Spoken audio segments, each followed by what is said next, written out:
Anyone with a Google Home speaker knows it can be frustrating to be yelling at your speaker from across the room, only to discover that it didn't pick up your OK Google phrase to begin with. Google used to have a little audible alert that would play after detecting the hot word, but you can see that chime has been disabled in subsequent updates to the platform. However, I've got some good news for you folks. As the feature has not been removed, it's actually just been disabled by default. And you can enable that again by diving into your Google Home application.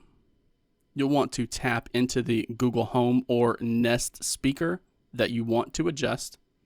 And then from here, we're going to tap on the gear icon in the top right corner to drop into the settings menu.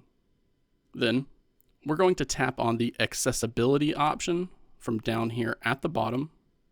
And as mentioned, you'll see two toggles here, and both of them will be disabled by default.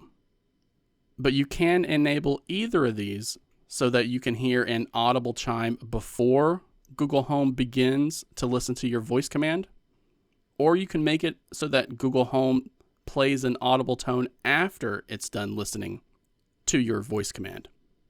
Or you can enable both of these settings from here if you wanted.